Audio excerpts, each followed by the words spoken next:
جعفریہ کی بلندی درجات کے لیے صدر اسلام سے آج تک رہ محبت ولایت میں جان دینے والوں کے لیے بالخصوص وہ محبان آل رسول جو دنیا سے چلے گئے اور بعد میں ان کا کوئی فاتحہ پڑھنے والا نہیں، اپنے اپنے مرحومین کو یاد کرتے ہوئے بالاخص ان مجالس کے بانیان کے مرحومین کے لیے اس بارگاہ اور مسجد کے بانی بالخصوص ماسٹر غلام حیدر کی زوجہ سب کے لیے ایک مرتبہ سورہ فاتحہ اور 3 بار سورہ اخلاص تلاوت فرمائیں۔ اعوذ باللہ من الشیطان الرجیم، بسم اللہ الرحمن الرحیم، الحمد للہ رب العالمین الرحمن الرحیم مالک یوم الدین، ایاک نعبد و ایاک نستعین، اہدنا الصراط المستقیم، صراط الذین انعمت علیہم غیر المغضوب علیہم ولا الضالین۔ بسم اللہ الرحمن الرحیم، قل هو اللہ احد اللہ الصمد لم یلد ولم یولد ولم یکن له کفوا احد۔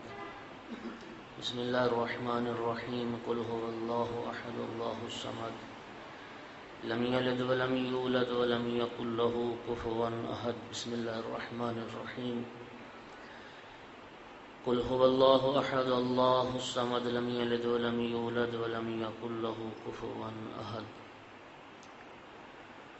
اللہم اغفر للمؤمنین والمؤمنات والمسلمین والمسلمات الاحیاء منهم والاموات، اللہم تابع بیننا وبینهم بالخیرات انک مجیب الدعوات انک علی کل شیء قدیر وبالاجابۃ جدیر، اللہم صلی علی محمد وآل محمد۔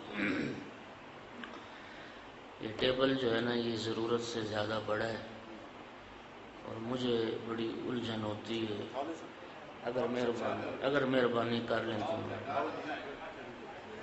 ادھر سائڈ پہ کر دیں۔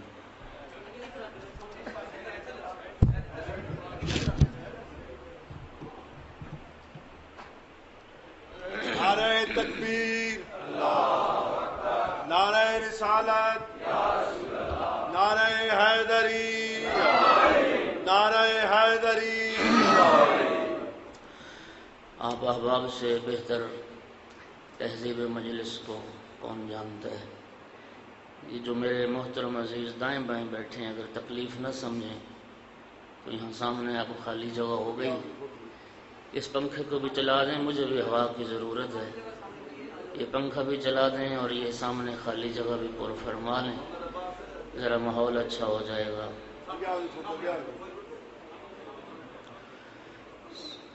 یہ پنکھا بھی ذرا چلا دیں اگر چلتا ہے۔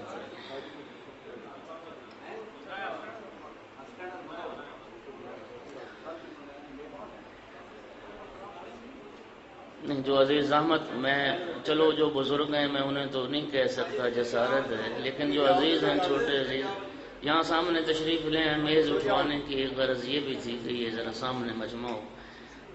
ادھر جو دائیں بائیں کونے میں بیٹھے ہیں اب آپ قطن زحمت نہ سمجھیں اور سامنے تشریف لے آئیں، ایک صلوات بلند آواز سے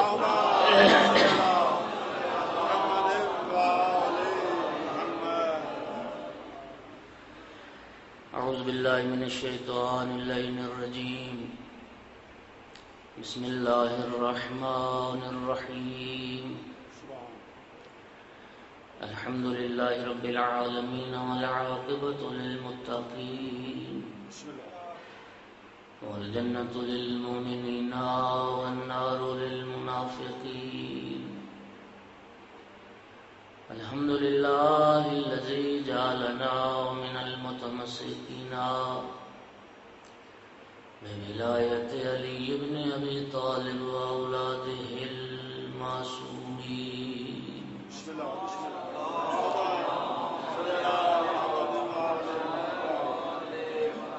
الحمد للہ الذی جعلنا من الباقین علی سید الشہداء وأولادہ وأصحابہ المظلومین، الصلاة والسلام والتحیة والإکرام علی شفيع المذنبين أنيس الغريبين ورحمة للعالمين أعني العبد المؤيد الرسول المسدد المحمود الأحمد المصطفى الأمجد أبا القاسم محمد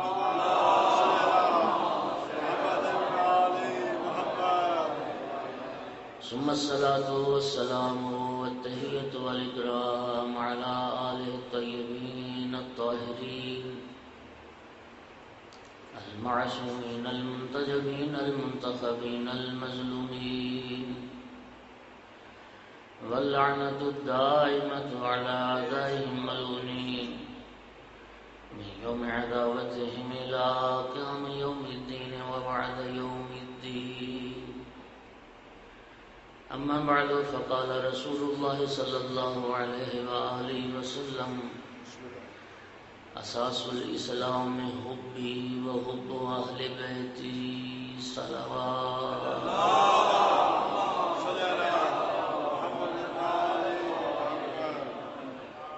سرکار دو عالم کی ایک متفق علیہ حدیث مبارک سے میں نے آغاز کیا ہے. سرکار نے فرمایا اساس الاسلام حبی و حب اہل بیتی. دین اسلام کی اساس، دین اسلام کی بنیاد میری اور میرے اہل بیت کی محبت. جس بنیاد پر اسلام کی ساری عمارت قائم ہے اس بنیاد کا نام ہے محبت محمد و اہل محمد.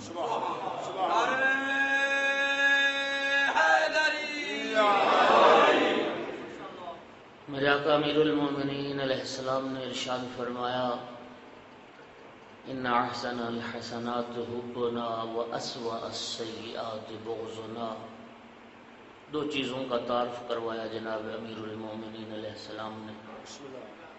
ایک دنیا کائنات کی سب سے بڑی نیکی کے متعلق بتایا، دوسرا دنیا کائنات کے سب سے بڑے گناہ کے متعلق بتایا. جب دنیا کائنات کی سب سے بڑی نیکی کے متعلق بتایا تو فرمایا احسن الحسنات حبنا. ہر نیکی سے بڑھ کر اگر کوئی نیکی ہے تو وہ ہماری محبت. ہماری محبت آل رسول کی محبت سے بڑھ کے اور کوئی نیکی نہیں. بلکہ میں عرض کروں کہ محبت آل رسول وہ نیکی ہے جو نیکی کو بھی نیکی بناتی ہے.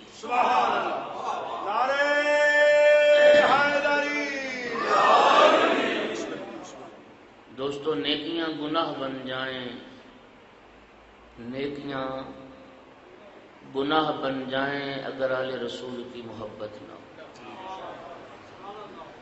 اس لیے تو سید الانبیاء نے فرمایا تھا لو اتى العبد یوم القیامت باعمال 70 نبیا. اگر قیامت کے دن کوئی بندہ 70 انبیاء جتنے اعمال لے کے آ جائے. کتنے؟ مجھے بتائیے کوئی ایک انسان ایک نبی جتنا بھی عمل کر سکتا؟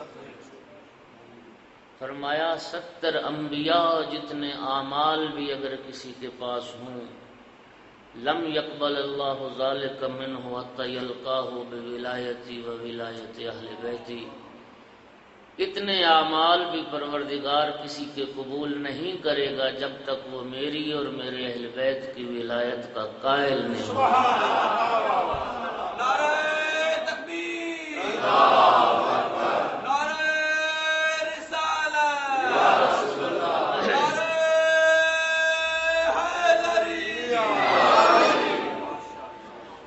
اور جب دنیا کائنات کے سب سے بڑے گناہ کے متعلق فرمایا انا اسوأ السیئات بغضنا. دنیا کائنات کے ہر گناہ سے بڑھ کر اگر کوئی گناہ ہے تو ہم آل رسول سے بغض رکھنا ہے. اہل بیت رسول کی دشمنی سے بڑھ کے کوئی گناہ نہیں اور اس گھرانے کی محبت سے بڑھ کے کوئی نیکی نہیں. اور قرآن مجید نے بھی سورہ مبارکہ شورا میں آیت مودت میں اسی گھرانے کی مودت کو فریضہ قرار دیا، سبحان اللہ، سبحان اللہ، اور قرآن نے بھی اسی گھرانے کی مودت کو اجر رسالت کے طور پہ طلب فرمایا۔ بسم اللہ، بسم اللہ۔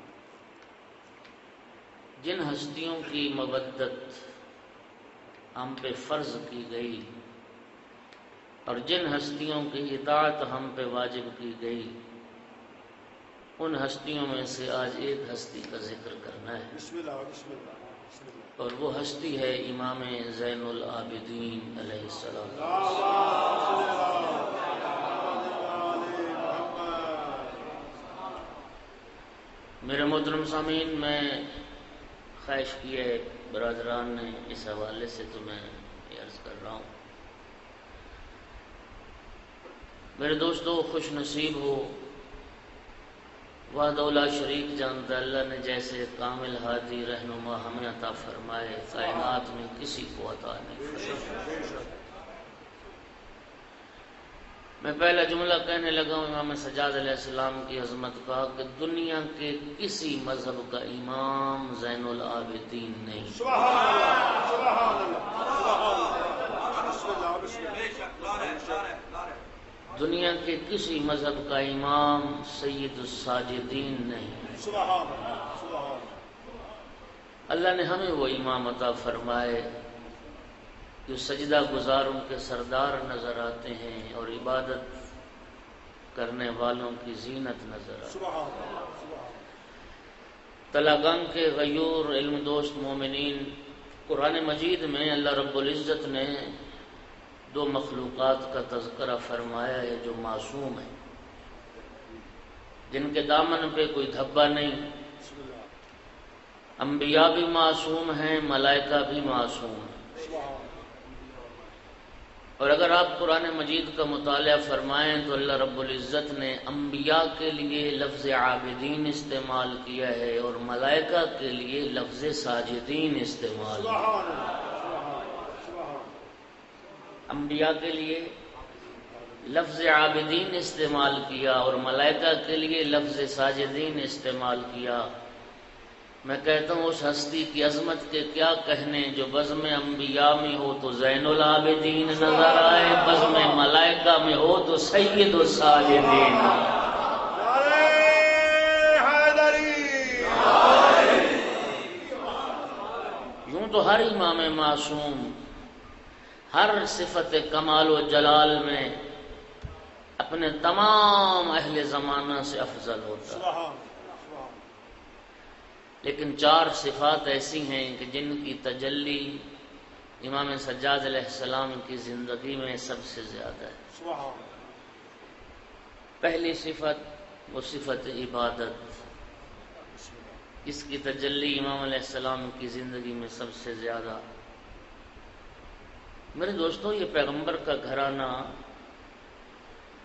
یہ اہل بیت رسول کا گھرانہ، ہر ہستی عبادت کی انتہا پر۔ سبحان اللہ، سبحان اللہ۔ میں حیران ہوتا ہوں کہ پیغمبر گرامی اسلام جیسی عبادت گزار ہستی، امیر المومنین جیسے عابد، امام حسین اور امام حسن مجتبی علیہ السلام جیسی عبادت گزار شخصیات، میری تو سمجھ میں نہیں آتی بات کہ اس گھرانے میں زین العابدین کا لقب کسی اور نے نہیں پایا، امام حسین کی اس لال نے یہ لقب۔ سبحان اللہ، سبحان اللہ۔ سب عبادت گزاروں کی سجدہ گزاروں کے سردار۔ میرے آقا کی کنیز سے کسی نے پوچھا تھا کہ تیری زندگی گزر گئی امام سجاد علیہ السلام کے گھر میں، ذرا امام کے انداز عبادت کو تو بیان کر۔ کنیز جواب میں کہتی ہے کہ تفصیل کے ساتھ سناؤں یا اختصار کے ساتھ؟ پوچھنے والے نے کہا بس تو اختصار کے ساتھ امام کے انداز عبادت کو بیان کر۔ کہنے لگی سنو، ما اتیتہ بطعام نہارا قط وما فرشت لہ بلیل فراشا قط۔ کنیز کہتی میری جتنی زندگی امام سجاد علیہ السلام کے گھر میں گزری، میں نے کبھی دن کو امام کے لیے دسترخوان نہیں بچھایا، رات کو سونے کے لیے بستر نہیں بچھایا۔ دو جملوں میں امام کی عبادات کا خلاصہ کیا۔ کہتی میں نے کبھی زندگی میں دوپہر کے وقت دسترخوان نہیں بچھایا۔ کیا مطلب تھا؟ امام کا ہر دن روزے میں گزرتا تھا، سوائے ان ایام کے جن ایام کا روزہ رکھنا شریعت نے حرام قرار دیا، ان ایام کے علاوہ امام علیہ السلام کا ہر دن روزے میں گزرتا تھا۔ اور میں نے کبھی رات کو بستر نہیں بچھایا، ہر رات عبادت خدا میں سر کو۔ یہ غلام روایت کرتا ہے امام سجاد علیہ السلام مدینہ سے باہر نکلے، اطراف میں پیچھے پیچھے چلا، میں نے کیا دیکھا؟ ایک سخت پتھر پہ پیشانی رکھی ہوئی اور زبان پہ یہ تسبیح جاری ہے، لا الہ الا اللہ حقا حقا، لا الہ الا اللہ ایمانا و تصدیقا، لا الہ الا اللہ، یہ تسبیح جاری تھی۔ غلام کہتا ہے میں نے ذکر کو گننا شروع کیا، 1000 مرتبہ ایک سجدے میں امام نے ذکر کو پڑھا۔ سبحان اللہ، سبحان اللہ۔ اتنے لمبے سجدے، لباس پسینے سے تر ہو جاتا تھا، اور سجدہ تھا جو ختم ہونے کا نام نہیں لیتا تھا۔ وضو فرماتے رنگ زرد ہو جاتا، مصلی عبادت پہ آتے بدن کانپنے لگتا۔ کسی نے پوچھا فرزند رسول آپ کی یہ کیفیت کیوں ہو جاتی؟ فرمایا تدری بین یدی من اقوم، فرمایا تو جانتا ہے میں کس کی بارگاہ میں حاضر ہو رہا ہوں؟ تو جانتا ہے میں کس کی بارگاہ میں حاضر ہوں؟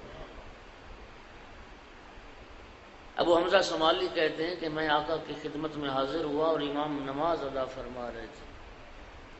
دوران نماز ردائے مبارک یہ عبا ایک کندھے سے اتر گئی، لیکن آقا نے اس طرف توجہ ہی نہیں دی، اس عبا کو درست نہیں کیا، نماز پڑھتے رہے۔ نماز ختم ہوئی، کہتا میں نے عرض کی فرزند رسول آپ کے شانہ سے عبا اتر گئی تھی اور آپ نے اس کو درست نہیں فرمایا۔ فرمایا مجھے کب احساس ہوا کہ میرے شانہ سے ردا اتر گئی؟ سبحان اللہ۔ تجھے نہیں پتا کہ میں کس کی بارگاہ میں حاضر تھا؟ سبحان اللہ، سبحان اللہ۔ سید الساجدین کے سارے ماننے والے اور مرید بیٹھے ہو۔ دوستو میں ایک بات عرض کیا کرتا ہوں، علماء کرام تشریف فرمائے، ایک پیغمبر گرامی اسلام کی حدیث ہے، میں یہ عرض کیا کرتا ہوں کہ امام زین العابدین ہو، امام سید الساجدین ہو اور ماننے والے کو نماز کی توفیق نہ ہو، ذرا یہ تو سوچے قیامت کے دن کس منہ سے سامنا کرے گا زین العابدین، کس منہ سے جائے گا سید الساجدین کی بارگاہ میں۔ یاد رکھنا میرے دوستو، اللہ رب العزت کو تیری میری ان لولی لنگڑی نمازوں کی ضرورت نہیں، وہ تیری میری عبادت اور تیرے میرے سجدوں کا محتاج نہیں۔ جس ذات کو سجدہ کرنے والا زین العابدین ہو، سبحان اللہ، سبحان اللہ۔ جس ذات کو سجدہ کرنے والا امیر المؤمنین ہو، اسے تیرے میرے سجدوں کی ضرورت نہیں ہے، ہمیں ضرورت ہے اس کی بندگی۔ سبحان اللہ۔ لیکن جیسے بھی پڑھ سکتا ہے نماز پڑھ، خالق کا حکم ہے، محمد وآل محمد کا حکم ہے، وہ خالق جانتا ہے کہ میں کیسی نماز پڑھ پاؤں گا۔ پیغمبر گرامی اسلام کی ایک حدیث مبارک ہے کہ من تشبہ بقوم فہو منہم، اس حدیث کو سننا ذرا۔ آقا نامدار نے فرمایا کہ جو جس قوم کی شباہت اختیار کرے گا اللہ اس کو اسی قوم سے محشور کرے گا۔ اسی روایت کی بنیاد پہ فقہا نے فتویٰ دیا کہ ایک مسلمان کے لیے کسی غیر مسلم کی شبیہ بننا جائز نہیں۔ وہ علامتیں جو ہندو مذہب کی علامات شمار ہوتی ہیں وہ ایک مسلمان کے لیے اختیار کرنا جائز نہیں ہے۔ عیسائی صلیب پہنتے ہیں، صلیب ان کی ایک مذہبی نشانی، ایک مسلمان کے لیے صلیب پہننا ہندو عورتیں ماتھے پہ وہ بندیاں لگاتی ہیں، کیا وہ ہوتا ہے؟ ایک کنیز زہرا کے لیے ایک ہندو عورت کی شبیہ بننا جائز نہیں ہے۔ پیغمبر کی حدیث ہے، جس قوم کی شباہت اختیار کرو گے خدا تمہیں اسی قوم سے معشور فرمائے گا۔ میں بھی یہی کہتا ہوں میرا دوست، تیری میری نمازوں کی خالق کو ضرورت نہیں ہے، لیکن پھر بھی پڑھ، حکم ہے تو وضو کر کے، تو باوضو ہو کے مصلی عبادت پہ کھڑے ہو کے قبلہ رخ تکبیرۃ الاحرام کہہ کے نماز شروع کر دے، تو نمازیوں کی شبیہ بن جا، اللہ تجھے نمازیوں سے معشور